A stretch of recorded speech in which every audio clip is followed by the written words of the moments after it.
قابل احترام بزرگوں اور دوستوں، ہم عمر نوجوان ساتھیوں اور بچوں، السلام علیکم ورحمۃ اللہ وبرکاتہ۔ الحمد للہ نحمده ونستعینه ونستغفره ونؤمن به ونتوکل علیہ ونعوذ باللہ من شرور انفسنا ومن سیئات اعمالنا، من یهده اللہ فلا مضل له ومن يضلله فلا هادي له، ونشهد أن لا إله إلا الله وحده لا شريك له، ونشهد أن محمدا عبده ورسوله، أما بعد فأعوذ بالله من الشيطان الرجيم، بسم الله الرحمن الرحيم، قل لا أسألكم عليه أجرا إلا المودة في القربى، صدق الله مولانا العظيم وصدق رسوله النبي الأمين المتين الكريم، ونحن على ذلك لمن الشاهدين والشاكرين، والحمد لله رب العالمين۔ آئیے ہم اور آپ مل کر نہایت ہی ادب و احترام کے ساتھ گنبد خضرا میں آرام فرمانے والے آقا و داتا جناب محمد رسول اللہ صلی اللہ تعالی علیہ وسلم کی بارگاہ عالیہ میں جھوم جھوم کے درود پاک پڑھیں۔ اللہم صلی علی سیدنا مولانا محمد وبارک وسلم، صلاۃ و سلام علیک یا رسول اللہ صلی اللہ تعالی علیہ وسلم۔ اعلیٰ حضرت عظیم المرتبت مجدد دین و ملت علیہ رحمت رضوان آقا کی مدح سرائی کرتے ہوئے نعت پاک لکھتے ہیں، اللہ کی سرتا و قدم شان ہے یہ، انسان نہیں انسان وہ انسان ہے یہ، قرآن تو بتاتا ہے ایمان ہے یہ، ایمان یہ کہتا ہے میری جان ہے یہ، اور تیری نسل پاک میں ہے بچہ بچہ نور کا، تیری نسل پاک میں ہے بچہ بچہ نور کا، تو ہے عین نور تیرا سب گھرانہ نور کا، اور میں گدا تو بادشاہ۔ یا رسول اللہ صلی اللہ علیہ وسلم، میں آپ کے گھر آپ کے در کا بھکاری ہوں، میں گدا تو بادشاہ، بھر دے پیالہ نور کا، نور دو دن دونا تیرا دے، ڈال صدقہ نور کا۔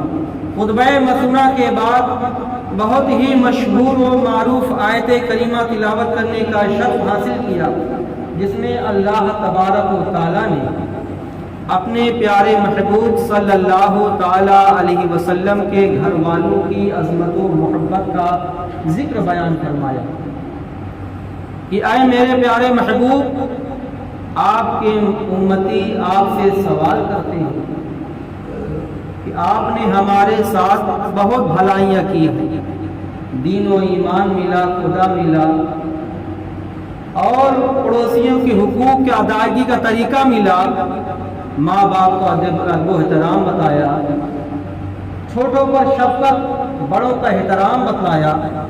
یا رسول اللہ، آپ نے ہمارے ساتھ بہت بھلائی کی، ہم بھی آپ کے ساتھ بھلائی کرنا چاہتے ہیں۔ تو اللہ تبارک و تعالیٰ نے فرمایا کہ اے میرے پیارے محبوب صلی اللہ تعالی وسلم، وہ آپ کے ساتھ بھلائی کیا کر سکتے ہیں؟ اگر وہ لوگ کچھ کرنا چاہتے ہیں آپ کے ساتھ، اللہ کہہ رہا ہے اپنے پیارے محبوب سے کہ اے میرے پیارے نبی، وہ آپ کے جانثار صحابہ آپ سے سوال کر رہے ہیں کہ ہم آپ کے ساتھ بھلائی کرنا چاہتے ہیں، تو ہم تو آپ کو اتنا دیے کہ آپ غنی کر دیا، اللہ نے کہہ رہا ہے وہ آپ کے ساتھ بھلائی کیا کریں گے؟ ہاں، اگر کرنا ہی چاہتے ہیں تو آپ کے قرابت داروں سے محبت کریں، ان کی تعظیم و توقیر کریں۔ قُلْ لَا أَسْأَلُكُمْ عَلَيْهِ أَجْرًا إِلَّا الْمَوَدَّةَ فِي الْقُرْبَى، قرابت داروں سے محبت کریں۔ اور قرابت دار والے کون ہیں؟ حضرت علی، حضرت فاطمہ رضی اللہ تعالی عنہ، امام حسن اور حسین اور حضور کے بیویاں، اور آقا صلی اللہ تعالی علیہ وسلم۔ یہ پنجتن پاک اہل بیت میں شمار کیے جاتے ہیں۔ سید کی تعظیم، ان کا ادب و احترام کتنا بڑا اللہ اجر دیتا ہے، اس واقعہ سے آپ اندازہ لگائیں۔ سمرقند میں نبی کے گھرانے کی ایک لڑکی تھی، سید زادی تھی، اور وہ تندرستی اور مفلسی محتاجی کے عالم میں فاقہ کشی پر پہنچ چکی تھی۔ وہ بھوکی تھی، اس کے بچے بھوکے تھے۔ بچوں نے جب زیادہ ضد کی کہ بھوک کی وجہ سے ہم بے چین و بے قرار ہیں، تو ماں کی ممتا بے قرار ہو جاتی ہے۔ تو ماں اپنے بچوں کو لے کر ایک سمرقند کے علاقے ایک رئیس کے دروازے پر پہنچتی ہے، ایک مالدار کے گھر کے سامنے پہنچتی ہے اور کہتی ہے میں سید زادی ہوں، لہذا ہمیں بھوک نے بے چین کر دیا تو میں آپ کے دروازے پر حاضر ہوں۔ اللہ نے آپ کو اس قابل بنایا، لہذا آپ ہماری مدد فرمائیں، ہمارے بچے بھوکے ہیں، کئی دن سے فاقہ کش ہیں۔ تو اس مالدار رئیس نے کہا کیا دلیل ہے کہ تم سید ہو، سید زادی ہو؟ تو مایوس ہو کر وہ سید زادی اپنے بچوں کو لے کر آگے بڑھی۔ ایک مجوسی کے دروازے پر، آتش پرست جو آگ کی عبادت کرتے ہیں اس کے دروازے پر، یعنی غیر مسلم کے دروازے پر پہنچتی اور وہاں پر عرض کرتی کہ میں سید زادی ہوں، ہمارے بچے بھوکے کئی دن سے ہیں اور میں بھی بھوکی ہوں، فاقہ کش نے مجھے گھر سے باہر کر دیا۔ باپردہ خاتون سید زادی نے جب سوال کیا تو اس مجوسی کے آنکھوں میں آنسو آ گیا اور اس کا دل بھر آیا۔ کہا آپ اندر تشریف لائیں خاتون، ہم آپ کی مدد کریں گے۔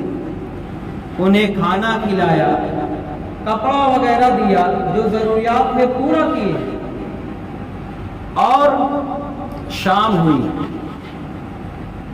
جب شام ہوئی تو جو رئیس تھا، ایماندار مسلمان تھا، اس کے خواب میں آقا صلی اللہ تعالی علیہ وسلم تشریف لائے۔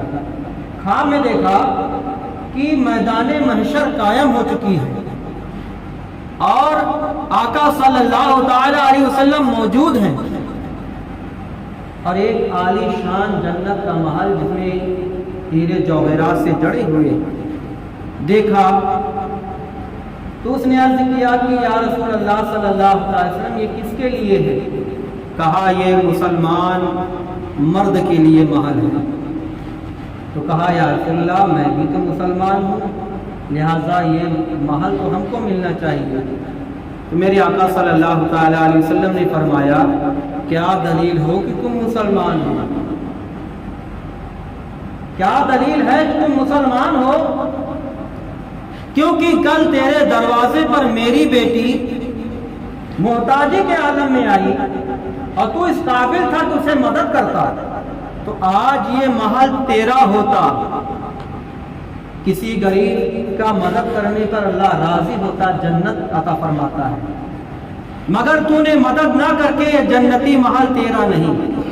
کیا ثبوت ہے کہ تو مسلمان ہے؟ تو وہیں وہ رونے لگا، اور جب رونے لگا آنکھوں سے آنسو نکلے، گال پہ پڑے تو جاگ اٹھا اور پریشانی کے عالم میں تھا، بے چین بے قرار تھا۔ صبح ہوئی تو پتہ کرتے کہ جو کل آئے تھے مانگنے والے عورت تھے، بچے تھے، کہاں ہیں، ادھر کدھر کس طرف گئے؟ پتہ کرتے کرتے اس مجوسی کے دروازے پر پہنچے۔ اس مجوسی کو آواز دیا کہ اے آتش پرست، آگ کی عبادت کرنے والے، تیرے یہاں جو خاتون ہے اس کو تو ہمارے یہاں بھیج دے، اس کے عوض میں تجھے 1000 دینار دوں گا۔ کہا اچھا اتنا کہ 1000 دینار اس زمانے کی بات ہے۔ کہا یہ بتاؤ معاملہ کیا ہے؟ کہا معاملہ یہ ہے کہ ہمارے دروازے پر کل مانگنے آئی تو میں نے کہا کیا دلیل ہے کہ تم سید زادی ہو؟ میں نے اسے دھتکار دیا، اپنے دروازے سے بھگا دیا، جس کی وجہ سے ہمارے نبی نے ہم کو دھتکار دیا۔ تو میں اس غلطی کی معافی تلافی کے لیے نبی کی آل اولاد کو جو تکلیف پہنچائی ہے اس تلافی کو دور کرنا چاہتا ہوں، لہٰذا میں تجھے 1000 دینار دوں گا یا 1000 درہم دوں گا، تو ہمارے گھر بھیج دے۔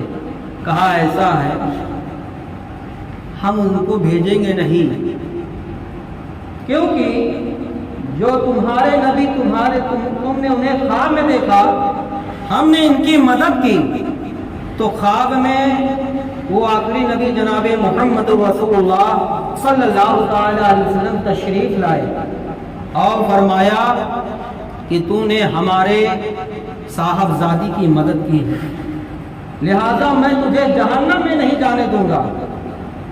انت بیتک انت و اہل بیتک فی الجنہ، کہ تو اور تیرے پریوار والے، تیرے گھر والے سب جنت میں ہیں۔ سبحان اللہ، میں کلمہ پڑھ کے اور میرے گھر والے کلمہ پڑھ کے اسلام میں داخل ہو چکے ہیں، لہذا میں تجھے وہ اجر و ثواب، یہ خدمت کا موقع فراہم نہ کروں گا۔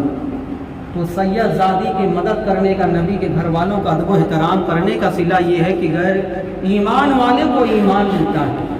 درود پاک پڑھیں، اللہم صلی علی سیدنا مولانا محمد وبارک وسلم، صلاۃ و سلاما علیک یا رسول اللہ صلی اللہ تعالی علیہ وسلم۔ آقا صلی اللہ تعالی علیہ وسلم کے گھر والوں کی شان عجیب و ہے۔ ایک عربی، ایک دیہات کا رہنے والا نبی اکرم صلی اللہ تعالی علیہ وسلم کی بارگاہ میں حاضر ہوا اور اس نے کچھ جملے ایسے کہے جو آقا صلی اللہ تعالی علیہ وسلم کی شان میں نازیبہ تھا، ناگوار تھا۔ صحابہ اکرام نے تلواریں نکال لی، کہا گستاخ، تیرے سامنے نبی اکرم صلی اللہ علیہ وسلم کھڑے ہیں، ہمارے آقا صلی اللہ علیہ وسلم تو اس انداز میں بات کرتا ہے؟ تو میرے آقا صلی اللہ تعالی علیہ وسلم فرماتے ہیں کہ اے میرے صحابہ، چھوڑ دو اس کو۔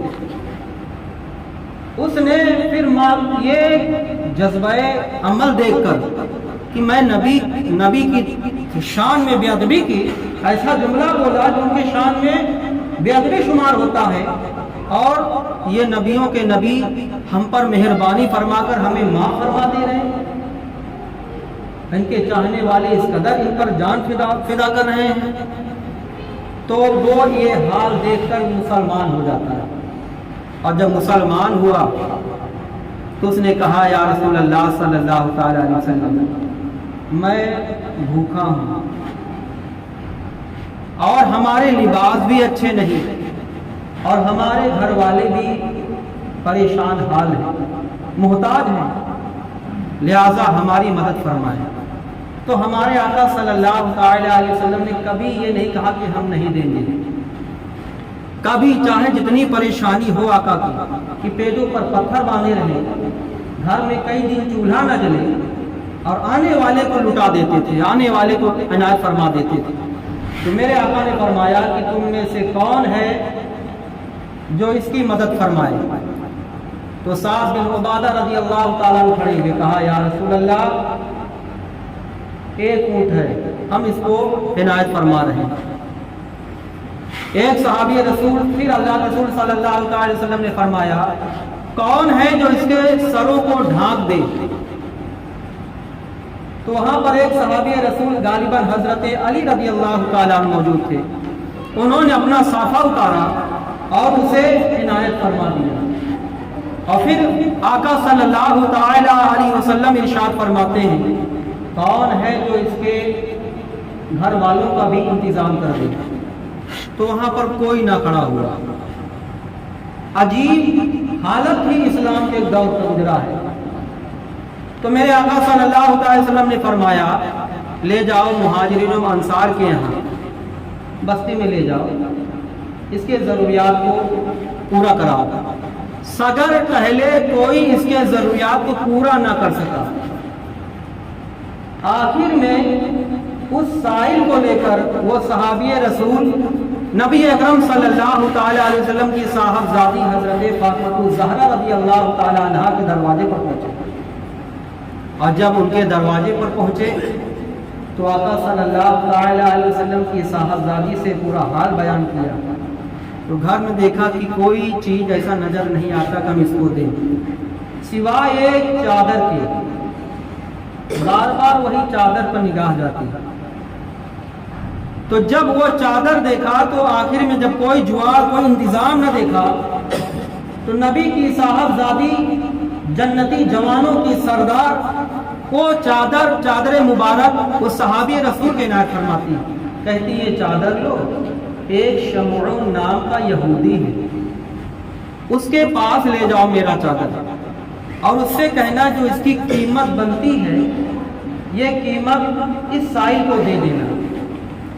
تو جب شمعون کے پاس اس چادر کو لے جایا گیا تو یہودی نے پوچھا کہ معاملہ کیا ہے، اور بتایا کہ ساری بات اس کی ضروریات کو پورا کرنا ہے، اس کی ضرورت پورا نہ ہو سکی تو میں نبی کے بیٹی کے یہاں پہنچا تو حضرت فاطمہ الزہرا رضی اللہ تعالی عنہا نے گھر میں کوئی اور سامان نہ پا کر یہی چادر ملا، اور اس چادر کو تیرے پاس بھیج کر جو قیمت بنتی سائل کے سوال کو پورا کیا جا سکے۔ یہ سائل نے جب یہ دیکھا، وہ یہودی نے جب یہ دیکھا کہ نبی کی صاحبزادی اور یہ جذبہ قربانیاں، اور میں یہودی ہوں تو میں نبیوں کا احترام پہلے زمانے کے بعد ایک یاد کرتے چلے، پہلے کے زمانے کے یہودی اور عیسائی اپنے نبیوں کے نشانیوں کی بڑی تعظیم کرتے تھے، بہت زیادہ تعظیم کرتے تھے۔ یہاں تک کہ واقعات کربلا میں ہے کہ جب حضرت زینب رضی اللہ تعالی عنہ کو، امام حسین کی بہن اور آپ کی امام حسین کی صاحبزادی غالباً حضرت سکینہ رضی اللہ تعالی عنہ جب وہاں یزید کے دربار میں تھی تو یزید کے درباریوں میں کسی نے کہا کہ ہم انہیں کنیز بنائیں گے، نوکرانی بنائیں گے نبی گھر والوں کو۔ تو حضرت سکینہ نے روتے ہوئے کہا، جو بچی تھی، کہا اے پتو جان، کیا اب وہ وقت آ گیا ہے کہ نبی کے گھر والوں کو لوگ نوکرانی بنائیں گے؟ یہ جملہ ایک یہودی یا عیسائی سنا، اس کی وہ جو ہے غصہ کی وجہ سے لال پیلا ہو جاتا ہے، سرخ ہو جاتا ہے، کہتا ہے یزید بدبخت، تو کتنا بڑا کم ظرف ہے، ارے ہم لوگ نبی کے اگر گھوڑے کے نال پا جائیں تو اس کا احترام کرتے ہیں، فخر سمجھتے ہیں، اور تو نبی کے صاحبزادیوں کو، نبی گھر والوں کو غلام بنانے کی بات کر رہا ہے۔ یہ یہودی اور عیسائی۔ تو وہ یہودی جب یہ حالات کو سنا تو چادر مبارک کو رکھ لیا، اور رکھنے کے بعد اس کے سائل کو ضرورت کے مطابق عنایت فرمایا۔ عنایت جب کر چکا تو وہ اسی چادر مبارک کی برکت کی وجہ سے ایمان قبول کیا، اسلام لایا، اور کلمہ طیبہ پڑھ کر اسلام میں داخل ہو گیا، اور بعد میں وہ چادر مبارک آپ کی بارگاہ میں واپس پیش کر دیا۔ تو یہ ہے اسلام کا درس، یہ ہے اسلام کے گھر، نبی کے گھر والوں کی یہ حالات۔ درود پاک پڑھے، اللہم صلی علی سیدنا و مولانا محمد مبارک وسلم صلاۃ و سلاما علیک یا رسول اللہ صلی اللہ علیہ وسلم۔ شاعر کہتا ہے اسلام کی فطرت میں قدرت نے لچک دی ہے، تم جتنا ہی دباؤ گے اتنا ہی ابھرے گا۔ صلاح الدین ایوبی رحمت رضوان کو کون نہیں جانتا کہ آپ 3 لاکھ یا 4 لاکھ دشمنان اسلام کے خلاف جنگ میں اترے، 30,000 یا 40,000 سپاہی لے کر، تو اپنے سپاہیوں سے مشورہ کیا کمانڈر سے، تم کیا کہتے ہو؟ 4 لاکھ 3 لاکھ کی تعداد اور تمہاری تعداد اتنی؟ کہا کہ اے میرے سردار، اے میرے رہنما، کیا جنگ بدر کا وہ واقعہ آپ کو یاد نہیں کہ دشمنان اسلام کی لشکر کی تعداد 1000 تھی، سب کے ہاتھوں میں اسلحے تھے، اور ہماری تعداد کتنی تھی؟ 313، اور سب کے پاس سامان، اوزار جنگ کے سامان بھی نہ تھے، مگر فتح اللہ نے قلت والوں کو ہی عطا فرمایا، کثرت والے ذلیل ہوئے۔ اور ایک یہودی کہتا ہے اس کی عمر دراز یعنی بڑھاپے تک پہنچ چکا تھا. کہا میں نے بہت سے قوموں کے نسل کو بھی کی نیست و نابود کر دیا ان مذہب والوں کو, بہت سے مٹ گئے, مگر ایک مسلمان ایسی قوم ہے اس کو کتنا ہی مارا کاٹا جائے نہ اس میں کوئی بڑا لیڈر رہنما ہوتا ہے اور نہ ان کے حالات ایسے ہوتے ہیں, مگر پھر بھی یہ اکٹھا ہو جاتے ہیں, پھر اٹھ کھڑے ہوتے ہیں. ارے آپ کو یاد نہیں واقعہ جب یعنی بغداد میں ہلاکو خان نے کتنے مسلمانوں کاٹ کے سروں کا جو ہے مینار بنایا تھا. عالموں کے خون سے, وہاں کے عوام کے خون سے دریا میں غالب آ گیا تھا, خون ہی خون نظر آتا تھا, مگر آپ پھر بھی بغداد آباد ہے. تو اللہ تبارک و تعالیٰ نے مسلمانوں کے جذبات اتنے مستقل فرمائے ہیں, مگر آج مسلمان آزادی کی وجہ سے, اپنے نبی کے فرمان سے, اسلام کی محبت سے جب اس کے ایمان متزلزل ہو جائیں, دین سے دوریاں بڑھ جائیں تو ذلیل و خوار نظر آتا ہے. اسی لیے شاعر کہتا ہے طریقے مصطفیٰ کو چھوڑنا ہے وجہ بربادی, اسی سے قوم ملت ہوئی بے اقتدار ہوئی. اللہ ہم سبھی کو سمجھ دے. ایمان میں پختگی دین کی تعلیم سے مضبوط ہوتا ہے. آج جب ہماری مساجدیں, ہمارے مدرسے مضبوط نہ ہوں گے تو جو ایمان کی جہاں سے روشنیاں پھوٹ رہی ہیں, تعلیمیں سکھائی جا رہی ہیں, جب وہی کمزور ہو جائیں گے تو عوام کا حالت کیا ہوگی؟ حالت یہی ہوگی کہ ہماری صاحبزادیاں غیر کلمہ پڑھنے والوں کے ساتھ جا رہی ہیں. کتنا آپ دیکھتے اور سنتے رہتے ہیں. جب ہماری تعلیم جو مقصد تھا وہ مقصد مفقود کر چکے ہیں, وہ بھول چکے ہیں. اعلیٰ تعلیم کے خاطر ہم نے اپنے لباس کو چینج کر دیا بیٹیوں کے, اور ان کی زبانیں میں مختلف, ان کے خیالات بھی بدل دیے, تو کس حالت کس قدار پہ جائیں گے آپ اس سے خود اندازہ لگا سکتے ہیں. اللہ سمجھ دے اور دینی سوچ دینی سمجھ کا فرمائے. درود پاک پڑھے اللہم صلی علی سیدنا مولانا محمد وبارک وسلم صلاۃ و سلاما علیک یا رسول اللہ صلی اللہ تعالی علیہ وسلم. آخری میں ایک واقعہ اسی پر اپنی تقریر اختتام کرتے ہیں کہ شاہ حبشہ کے بادشاہ نے ایک تحفہ پیش کیا, اور جب وہ تحفہ نبی اکرم صلی اللہ تعالی علیہ وسلم کی بارگاہ میں حاصل ہوا تو آپ نے قبول کیا اور غریبوں محتاجوں میں تقسیم کر دیا. مگر وہ بازو بند ایک جوڑا کپڑا نبی اکرم صلی اللہ تعالی وسلم کی صاحبزادی کے لیے بھیجا تھا. تو حضور اکرم صلی اللہ تعالی علیہ وسلم نے اپنے بیٹی کو بھیجا تو حضرت فاطمہ الزہرا رضی اللہ تعالی عنہ اس کپڑے کو تو محتاجوں میں تقسیم کر دیا, یعنی محتاج کو دے دیا, اور وہ باجو بند کو آپ نے قبول فرما لیا تاکہ اس کو بھرپور اجر مل سکے. تو آقا صلی اللہ تعالی علیہ وسلم اپنی صاحبزادی کے یہاں آئے. دیکھو بیٹیوں سے کس قدر محبت ہونی چاہیے, بیٹیوں کی تعظیم میں اپنے باپ سے کس قدر ہونی چاہیے. اس واقعہ سے آپ اندازہ لگا سکتے ہیں کہ ہمارے آقا صلی اللہ علیہ وسلم تو فرماتے ہیں کہ کوئی چیز لاؤ تو پہلے بیٹی کے دو, کیونکہ بیٹی کا دل ملائم ہے, بیٹے کا دل تھوڑا سخت ہوتا ہے.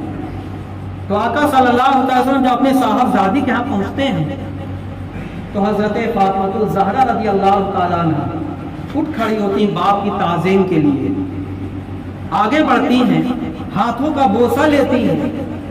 تو آقا صلی اللہ تعالی علیہ وسلم نے جب دیکھا کہ وہ بازو بند, خوب قیمتی بازو بند, کہا بیٹی نبی کی بیٹی ہو کر قیمتی جوہرات پہنی ہو. کہا یا رسول اللہ صلی اللہ تعالی علیہ وسلم میں نے پہن لیا. اتنا کہہ کر آقا صلی اللہ علیہ وسلم نے چلے گئے, اور جب چلے گئے تو آقا نے فرمایا کہ نبی کی صاحبزادیاں دنیا کے بدلے آخرت کو ترجیح دیتی ہیں, یعنی دنیا آخرت کو پہلے عمل, دنیا کو بعد. چلے جاتے ہیں آقا صلی اللہ علیہ وسلم تو آپ کی صاحبزادی روتی ہیں. کہا اس باجو بند کی وجہ سے ہمارے والد کو تکلیف پہنچی, لہٰذا ایک غلام کو بلایا اور کہا یہ بازو بند لے جا کر بازار میں تقسیم کراؤ۔ بازار میں جب تقسیم کیا جو قیمت ملی تو نوکروں سے کہا کہ جاؤ جو مدینہ میں غریب غربا ہیں انہیں بلا لاؤ۔ جب بلایا گیا تو جانتے ہیں مانگنے والے جب آتے ہیں تو شور شرابت ہوتا ہی ہے۔